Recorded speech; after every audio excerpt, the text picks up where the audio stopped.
오늘 우리가 있는 이 사무엘하 4장의 말씀의 내용에 우리가 읽은 바와 같이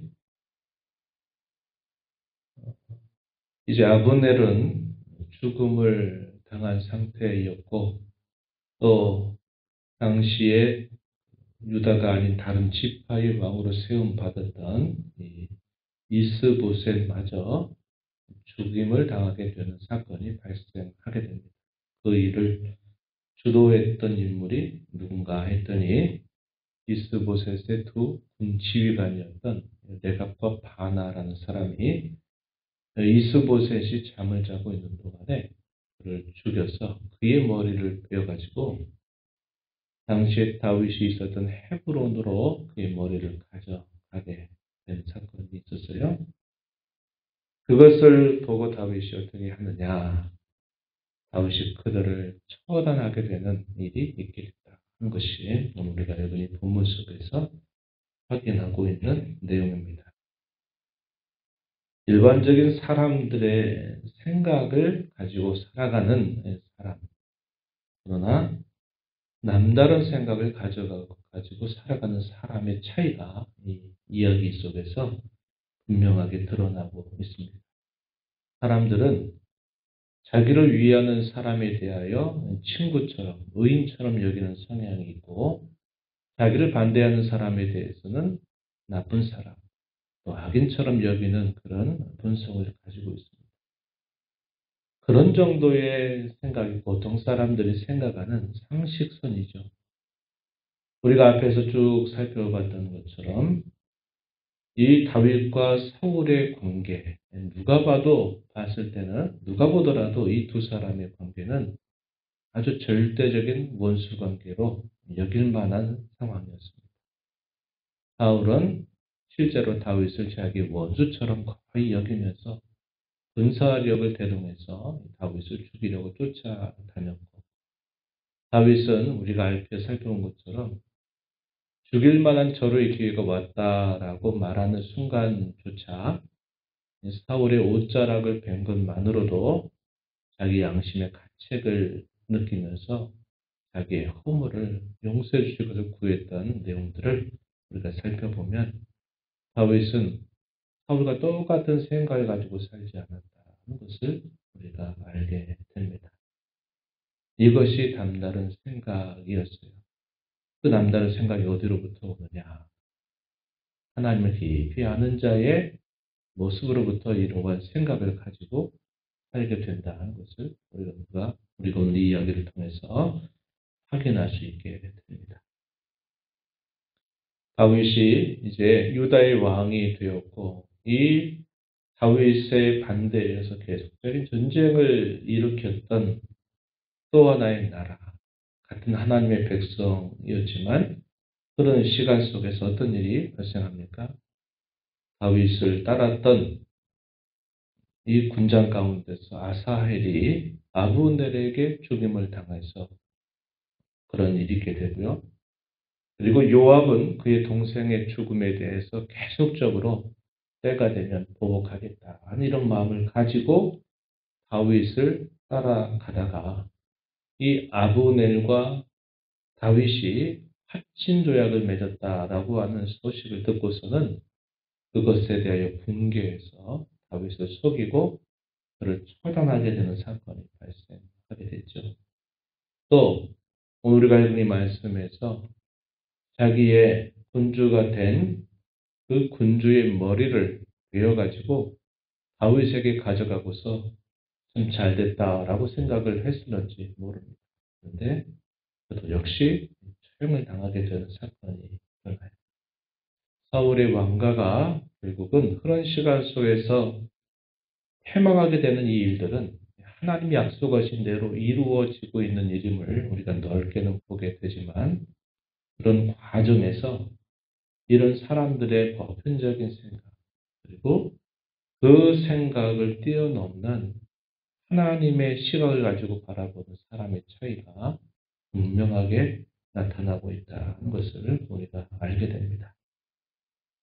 아브넬이 죽으니까 그 밑에 있던 이 군장들 레갑과 바하나가 생각하기를 어떻게 하면 좋겠나.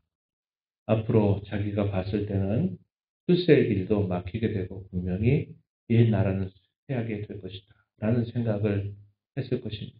그리고서 둘이 짜는 생각이 뭐냐면 이왕 그렇게 될 거 우리가 뭔가 좀 공을 세워서 이것을 가지고 차라리 다윗에게 뭔가를 보여주면 우리가 그래도 잘 되지 않겠냐 이런 생각을 한 것입니다. 그리고서는 그의 군주의 목을 베어버리는 악행을 저지른 것입니다. 그들은 어차피 그렇게 될 거 이제 우리가 가서 차라리 공이라도 세워서 뭔가를 한 자리라도 꿰차자 이런 마음이 있었던 것으로 보여요. 그래서 그의 군주였던 이스보셋을 죽여서 다윗에게 찾아간 것입니다. 이것이 그들의 생각이었어요. 그러나 다윗은 그들의 한 그 행동을 따라서 그것을 결국 용납하지 않았습니다. 진정한 대적이 바로 그들이 대적이라는 것을 생각을 하고서는 그들을 처단하게 된 거죠. 우리가 쭉 앞에서 살펴본 이야기를 보면 계속 일관되게 다윗은 그런 태도를 가지고 살아가고 있음을 보게 되죠. 자신을 죽이려고 끊임없이 추격을 했던 사울에 대해서도 다윗은 그를 원수처럼 여기지 않았습니다. 사울의 목숨을 끊었다고 거짓말을 하면서 그의 입었던 옷과 그 무기들을 가지고 찾아온 아말렉 소년에 대하여 다윗이 어떻게 합니까? 네가 그렇게 했다고 했으니 너는 죽어 마땅하다. 그래서 아말렉 소년은 죽음을 당하게 됐습니다. 왜 그렇게 합니까? 여호와의 기름 부음 받은 자를 네가 그렇게 한 것이 악행이다. 완악한 일이다. 생각하고 그를 처단하게 된 거죠. 사울의 시신을 벳산 성벽에 매달려 있는 그의 시신을 가져와서 그의 장사를 치러 주었던 야베스 사람들에 대하여 다윗이 어떻게 합니까? 그들에게 복을 빌고 그들을 후대하는 자세를 보이죠. 사무엘하 2장 5절에 그렇게 표현되어 있고요. 또 우리가 어제 읽었던 말씀에 사울의 군장이었던 아브넬에 대해서 요압이 죽인 이 일에 대해서도 아브넬을 결코 원수로 여기지 않았다 하는 겁니다. 어떻게 했어요? 금식하면서 종일토록 그의 죽음을 애곡하는 태도를 그가 보였다 하는 겁니다. 3장 31절 이하에서 그런 태도를 보여요. 다윗은 아브넬을 어떤 사람으로 여깁니까? 이스라엘의 지도자이면서 큰 인물이다. 이렇게 그를 평가하고 있다 하는 겁니다. 이스보셋의 머리를 가져온 이 레갑과 바하나에 대해서도 어떻게 하느냐. 오히려 그들을 처단해서 헤브론 목가에 매 달아버리기도 했고요. 그리고 죽은 이 이스보셋 사울의 아들에 관하여서는 뭐라고 말합니까? 4장 11절 오늘 읽은 이 말씀에 보면 뭐라고 표현해요? 오히려 의인이다 이렇게 말합니다. 사울의 집안이 다 망해가는 그 시점에서 다윗은 어떠한 태도를 보이느냐 이 뒤에 가서 보겠지만요.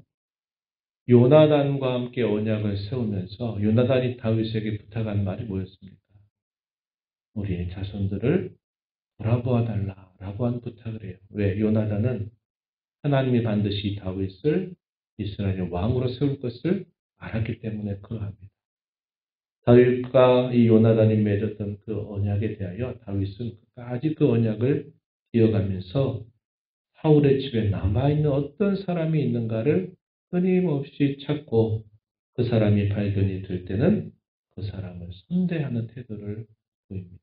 오늘 우리가 읽은 말씀에서도 요나단의 아들이었던 무비보셋이 등장하죠.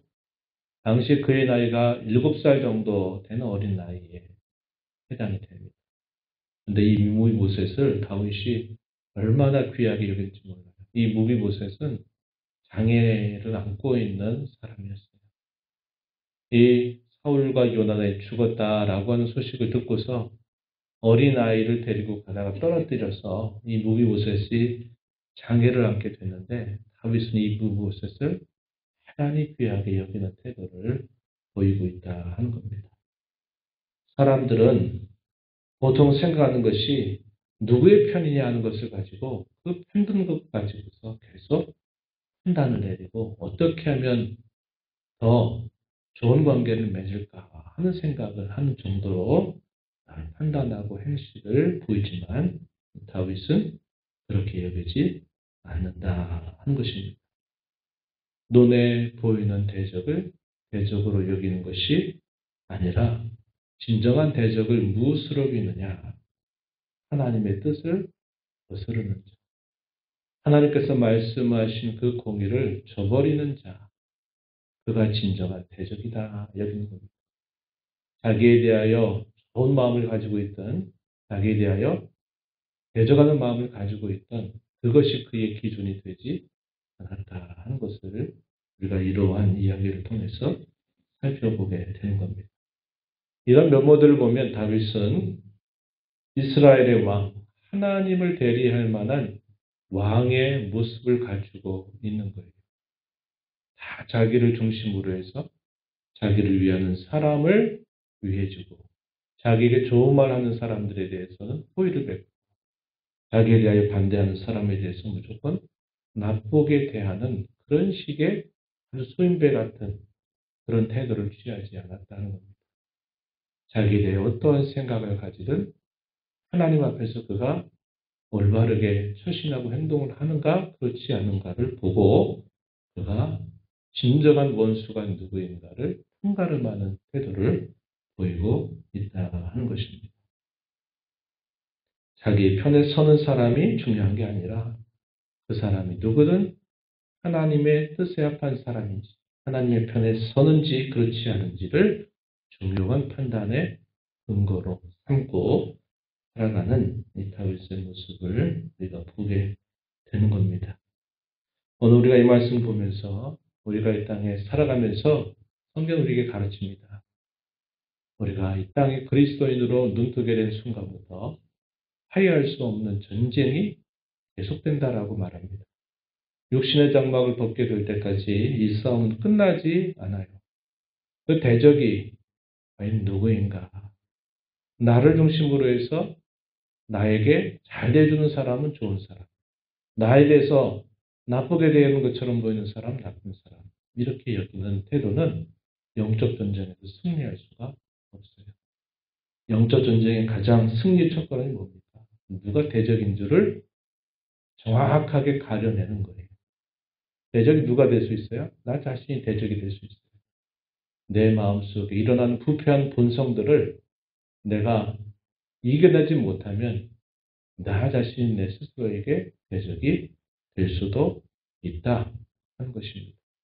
그래서 싸움의 대상을 잘못 알고 다른 싸움의 대상에 대하여 계속 우리가 영적인 싸움이다 라고 말해서 막 칼을 휘둘러 대고 막 이렇게 해보세요. 서로 나가는 길을 가는 것입니다.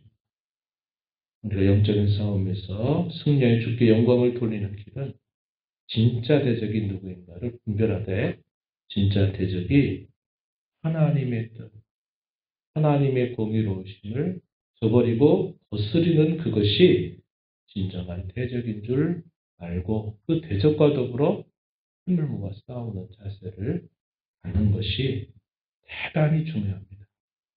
우리가 오늘 이 말씀을 생각하면서 그러한 태도를 가지고 남은 생에 살겠다 다짐하고 하나님의 은혜를 구하면서 이 영적인 싸움, 화해할 수 없는 이 싸움, 피할 수 없는 이 싸움에서 진정한 대적을 잘 분별해서 그 대적과 더불어 믿음으로 선한 싸움을 잘 싸워가는 저와 여러분 되기를 진심으로 바랍니다. 하나님 아버지, 지난밤에도 아버지 은혜로 저에게 힘을 허락하시고 이 새벽 시간 또 저희들을 깨워주셔서 오늘도 말씀하시는 주의 말씀을 읽고 듣게 하시며 교훈받게 하신 것 감사드립니다.